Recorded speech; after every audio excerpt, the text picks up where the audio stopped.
Rero bavandimwe dukomeje, ndashaka ko uyu munsi tuza kwibanda ku uwo Imana iriyo, bikaba ibyo ngibyo ari byo bihamya ko uwo ihaye ubugingo buhoraho mu gihe uwo muntu yaciye mu nzira Imana yagennye ko acamo abona ubugingo buhoraho, ariyo yihe, ariyo yayindi twabonye ko umuntu wese uzajya mu bwami bw'Imana asaba kuba yera 100% afite kwera kw'Imana.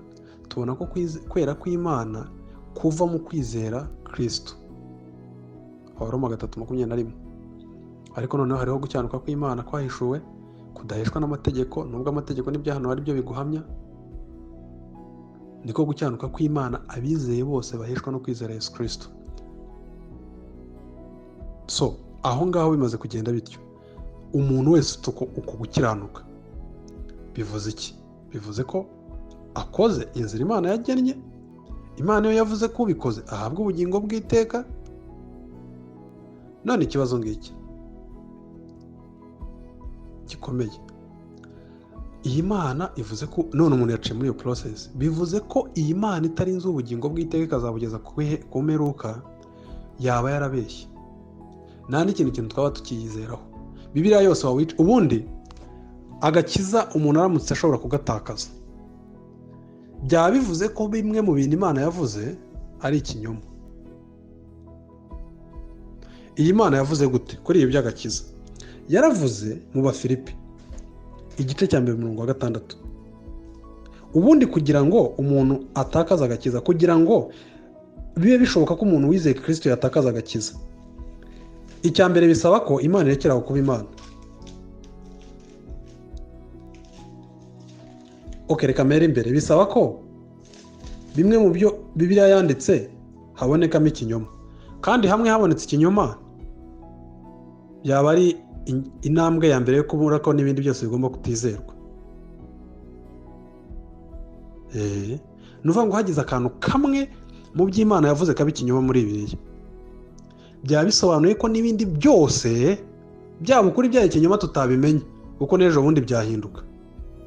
Akanyuma kamwe kaba gahagije. Noneho bisobanuye iki?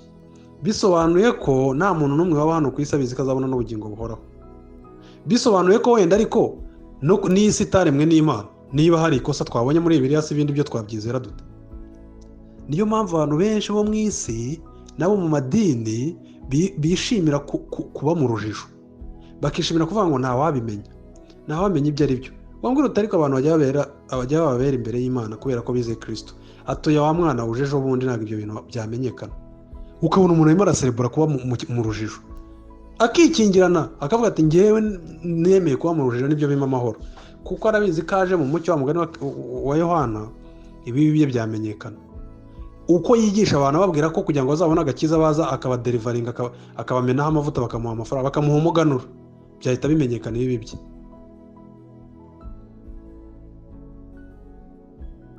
Icyo kintu tucyumve. Ni ukuvuga ngo agakiza kacu komatanye n'icyubahiro cy'Imana, ku buryo hagize ingingo imwe yakigwa hasi, ibuye rimwe ry'ifatizo ryubatse, bigashoboka ko umuntu wizeye Kristo yarimbuka, yakongera nk'uko babyita kugwa, nubwo tuza kure icyo birayita kugwa. Byaba bivuze ko Imana yabeshye. Uzi icyo biba bivuze? Habonetse akanyoma kamwe, byose byaba ari ibinyoma. Bibiliya yose ahita ihinduka ibinyoma, nta kintu na kimwe twakongera kuyizeraho. Rero iyo urimo uvuga ngo umuntu yatagakiza, ujye umenya ko urimo wataka integrity of God, urimo wataka the character of God, uba urimo ushinze Imana ibinyoma.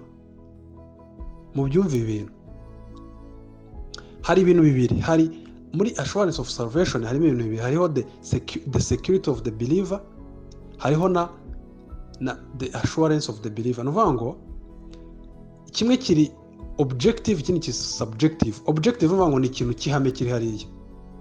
Subjective ni ikintu gishobora guhindagurika. Ni ukuvuga iki?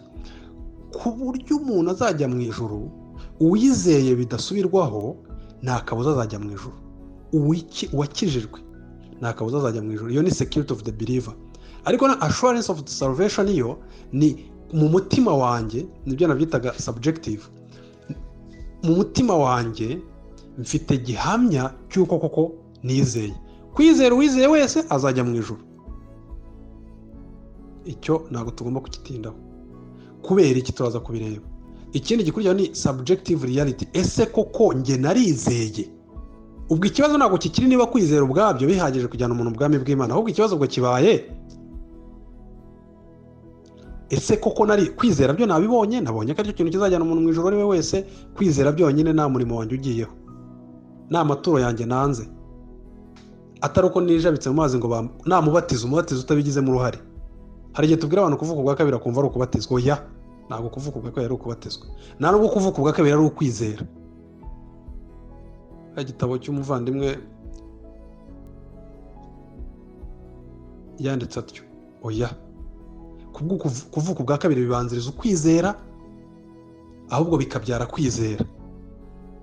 So rero ibyo tuzabira tureba kuri twari twabyizeho mu yindi groupe, ariko n'undi wese cyangwa nanjye twazabirebaho ibyo byo kuvuga ngo ese koko navutse ubwa kabiri. Icyo ni kimwe, ariko rero cyo turiho ubutwe, ese kwizera byonyine, kwizera Kristo wapfuye akazuka, birahagije guhesha umuntu ubugingo bw'iteka?